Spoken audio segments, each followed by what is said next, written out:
So this old guy is at a state fair, this old man, and he sees a booth offering helicopter rides for $50. And so he asks his wife, he says, you know what, I would really love to go on this. I've wanted to do all my life, and I'm getting older, and so I'd like to go now. And the wife says, absolutely not. You don't need to ride a helicopter. It's $50, and $50 is $50. And so the next year comes, same booth is there, guy goes up and he asks his wife, he says, honey, I'd really love to do this. She says, absolutely not. It's $50 and $50 is $50. And this happens for 2 or 3, 4 years. And then finally in the 5th year, he's just exasperating, asking, begging his wife. And the pilot of the helicopter overhears and says, look, I'll make you a deal. I'll take you up for free on one condition. You guys don't say a word. You don't say a peep. You don't scream, nothing, not a sound. But if you make a sound, I'll charge you $50. If you stay silent, it'll be absolutely free. So they talk it over and they agree on it. And they have this vow, we will not make a sound. We will not say a word. Guy takes him up, does all kinds of, flips and all kinds of stuff just to freak them out as best as he can. He's really trying hard. And then he comes down and he turns to the old man and he says, I'm really impressed. I tried everything I could to get you guys saying, and you were totally silent. And the old guy says, well, I almost said something when my wife fell out. But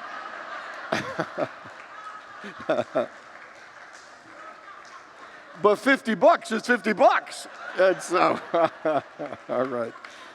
So, how many people have at least one thing in your life that you would like to try, that you'd like to experience, or you'd like to achieve that you haven't mustered up the courage to do yet? Anybody have one of those? And how many people have ever allowed fear to stop you from making a decision or taking an action? And my question is if you were as courageous and as brave as you could be, what would you do that you aren't doing now? And what would look different about how you live your life in general if you were more courageous and you were more brave? I was reading an article, and it said something very bold. It said, if you want your life to get better, if you want to express the very best version of yourself and fulfill your potential, the number one thing for you to do is to start learning how to be brave, how to take steps to live more courageously and to step out of your comfort zones. Samuel Johnson was really bold when he said that courage is the greatest of all virtues, because courage is needed to have all the other virtues. It takes courage to believe. It takes courage to dream. It takes courage to let go. It takes courage to hold on. It takes courage to speak up. It takes courage to listen. It takes courage to stop smoking. It takes courage to lose weight. It takes courage to deal with an addiction. There isn't any area of life you could think about that doesn't require us to have courage in the way that we live. And the question is, why does it take courage and so much courage for us to live our lives? And I'll tell you 3 reasons. And the first one is that life isn't easy. Jesus said, in this life there'll be trials and tribulations. That in this, a part of this human experience, we're going to face challenges and difficulties. We're going to have struggles. At times we will feel betrayed and not supported, sometimes by the very people that we think should support us. There are all kinds of difficulties and challenges that we go through that require us to have courage. The second one is sometimes we hold on to limiting beliefs of lack and limitation, that there is not enough. We have a scarcity mentality when we look at life. We sometimes believe that we're not worthy and good enough. And sometimes it takes courage to overcome some of the limiting beliefs that we have. And the third one, and the biggest, is fear. We're only born with 2 fears. The fear of falling and the fear of loud noises. We have over 500 fears. We have so many fears, we give it its own category, phobias. There are all kinds of phobias. Claustrophobia, agoraphobia. We got phobias about everything. About spiders. We've got about snakes, about heights. Do you know that even public speaking, we have a fear of public speaking. And public speaking, strangely, is a higher fear than snakes. And I find that hard to believe living in Arizona. I mean, could you imagine walking out into the desert and get scared and someone says, watch out, a podium.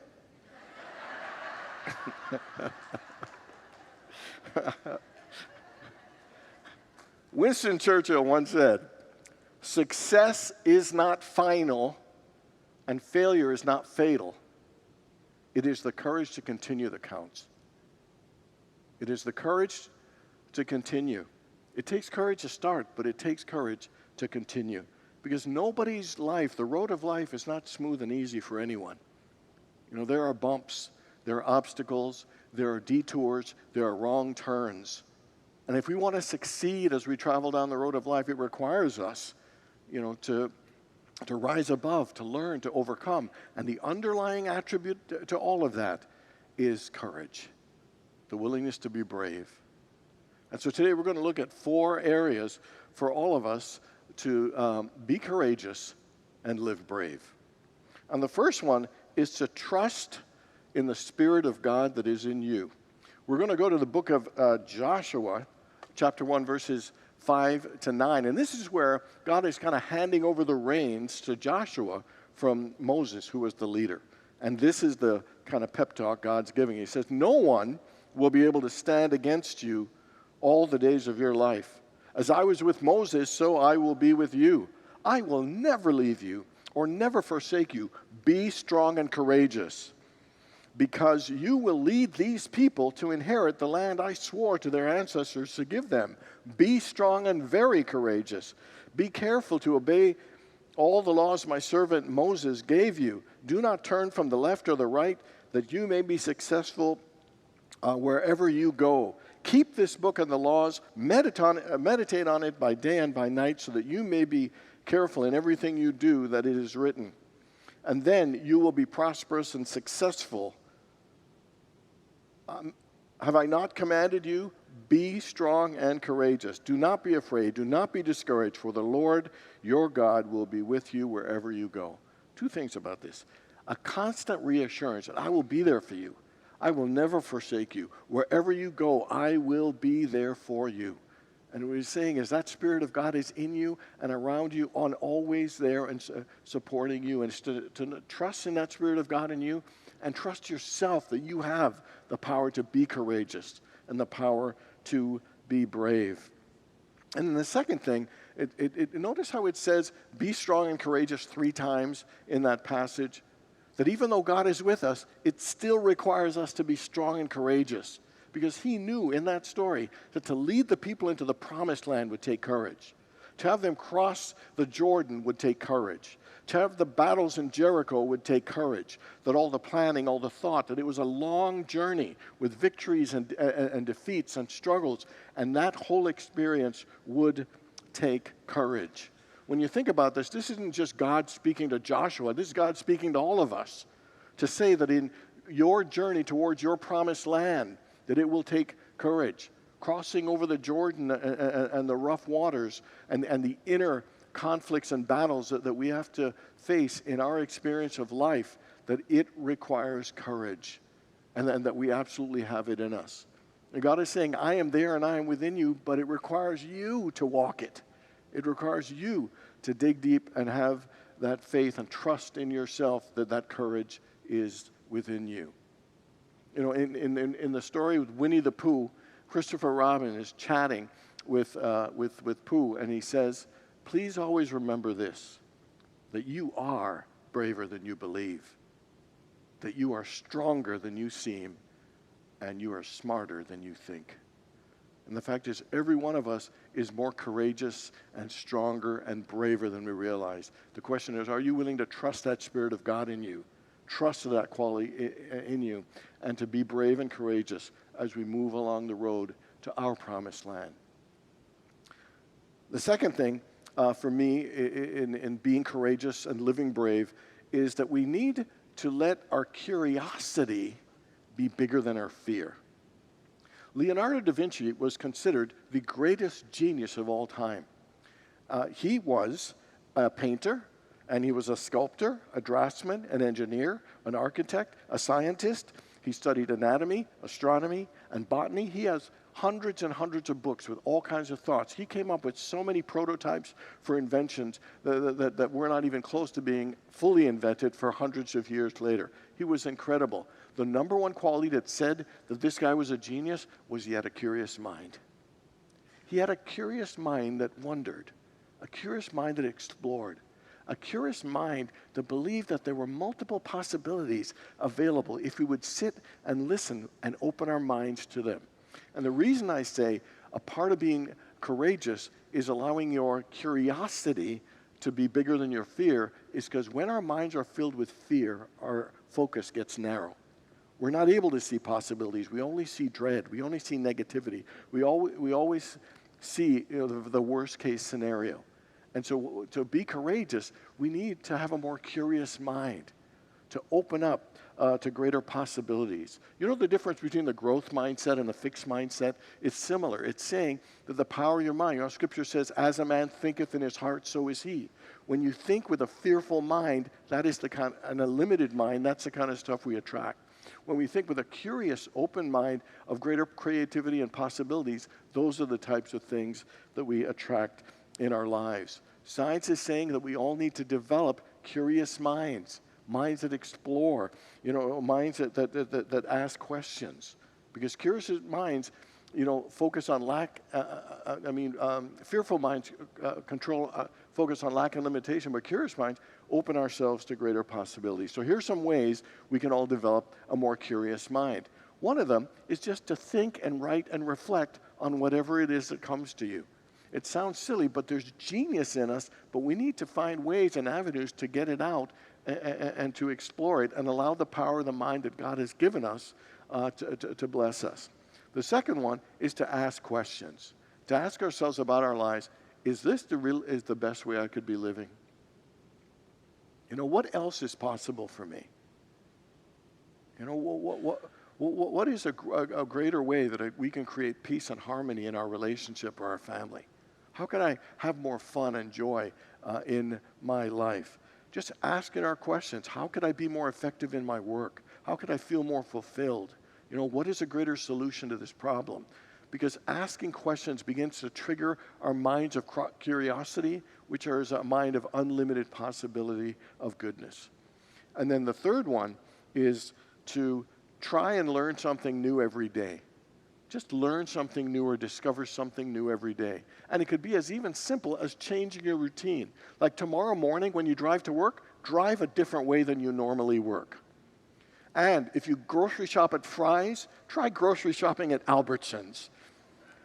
And if you really don't want to do that, at least if you go into Fry's, start in the opposite direction where you normally do. We tend to go down the same aisles, the same sequence all the time. And it really actually helps our mind to expand and open by just doing some things a little bit differently. Because it helps us see life in a different way and opens us up to different perspectives as well as different possibilities. Curious minds are open minds that are more courageous. And fixed and limited, fearful minds, close us off to greater possibilities. And so the next one is you got to be willing to be vulnerable. To me, this is one of the greatest areas of courage that we need, because most of us are scared to be vulnerable. We think we're going to look weak. We think we're going to look foolish, or that people make fun of us, or we'll feel exposed. Or we're vulnerable, that people might take advantage of us or hurt us. And yes, there are risks of being vulnerable. But the truth is, there are also incredible rewards. There are levels of authenticity and realness and a deeper sense of connection and being known and knowing someone else. Being vulnerable is about lowering the walls that we sometimes put ourselves up and taking off the masks and allowing ourselves to be truly known, to open our hearts and to share more honestly. Many, many years ago in the Unity Church that I attended when I started in Canada, I signed up and went to a class called How to Deal with Cancer. And I didn't have cancer, but I was going through a lot of challenges with my car accident and things that were going on in my life. I thought, dealing with challenge is challenge. I wanted to learn something, so I went.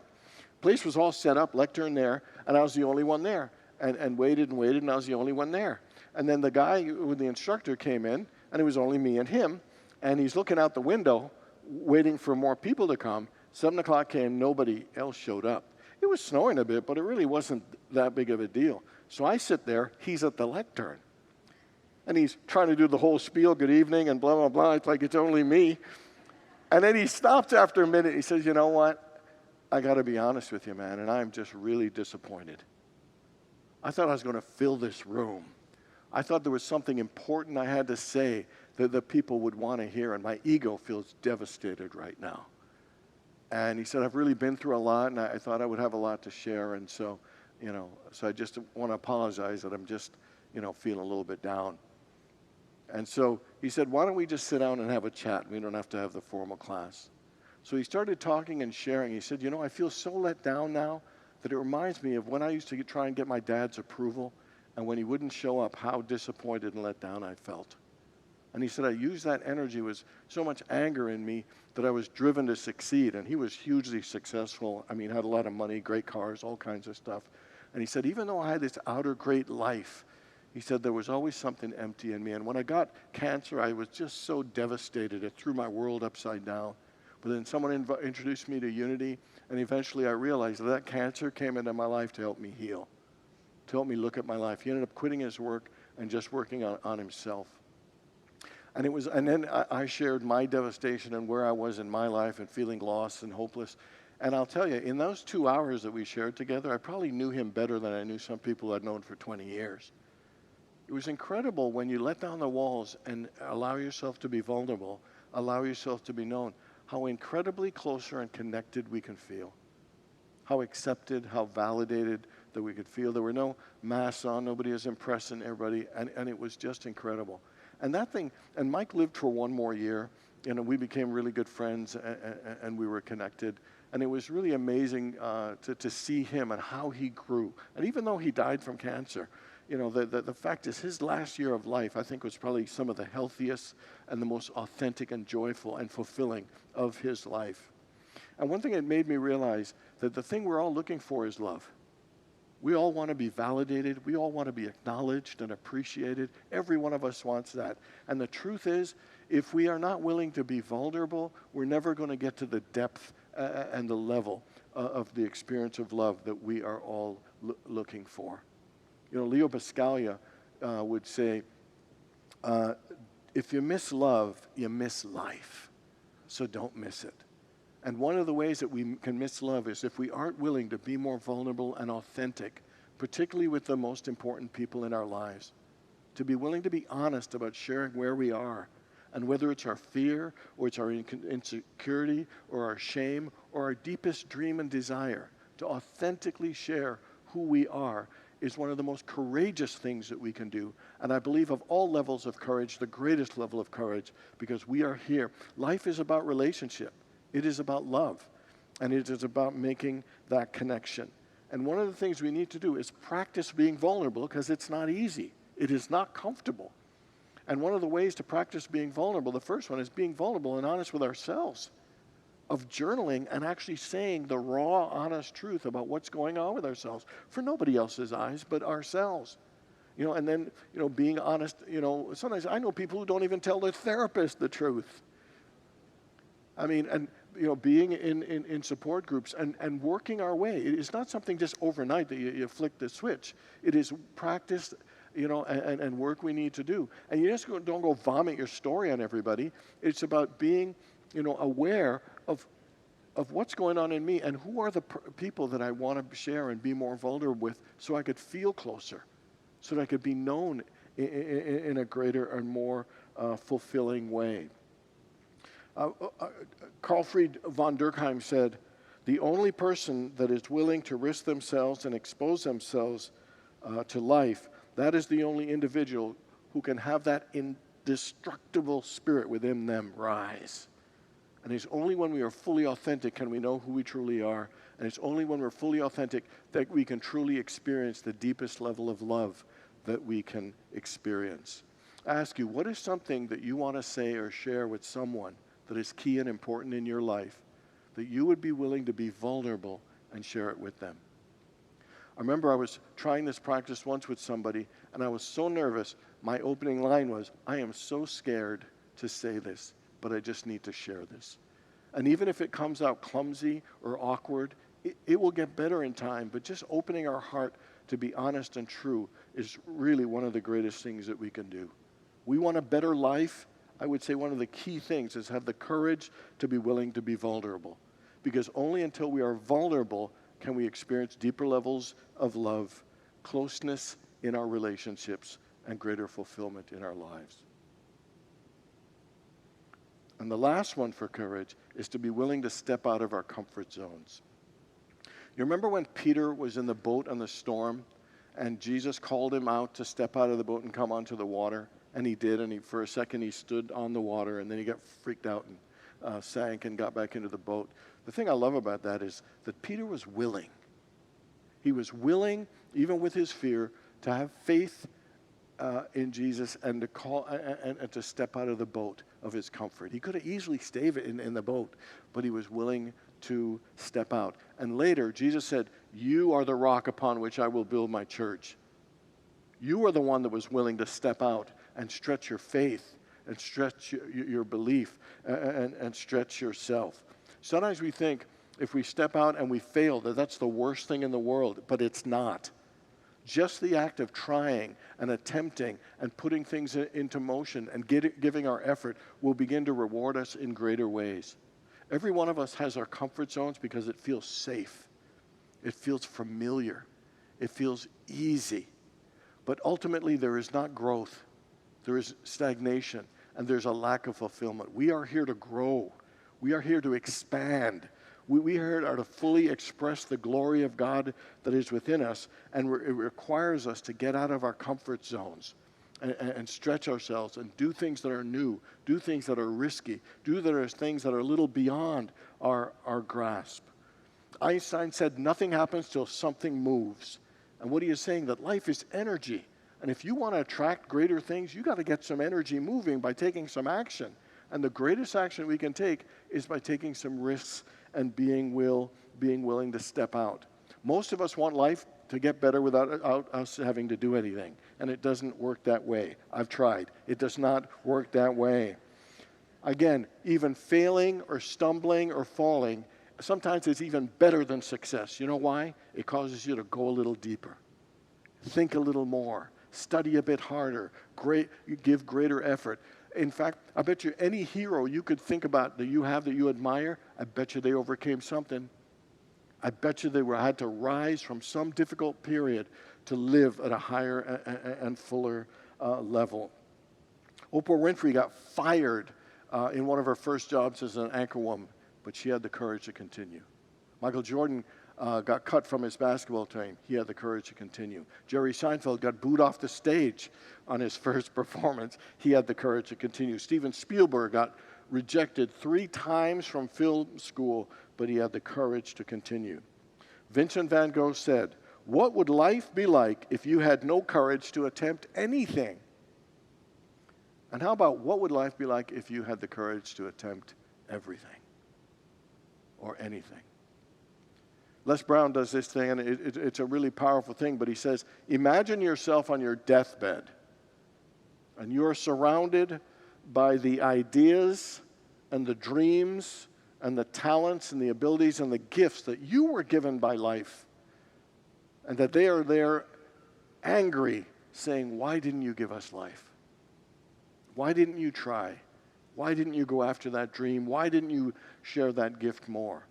And then he asked a really bold question. He said, if you were to die today, what ideas of yours would die with you?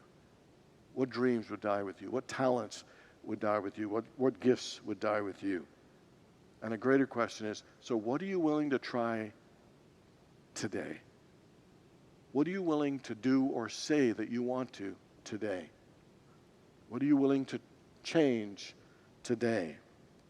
Or what are you willing to keep going and keep doing today? You know, what is it time for you to step out of your comfort zone and do today? She's so excited about that. That was a good point. So this guy had this really horrible fear that there was a monster living under his bed and would come and kill him one day.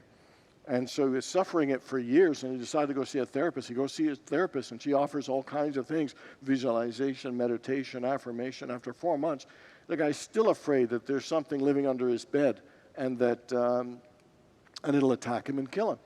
And so he stops seeing her, and then he runs into her like 2 weeks later, and she says, hey, how's that thing going? Are you still believing the monster under your bed? Have any of the therapies I gave you help? He said, no, I didn't help at all, but I went to another therapist, and he cured me in 1 session. 1 session? Well, what did he do? What did he tell you? And he said, well, he told me to just cut off the legs of my bed. Okay.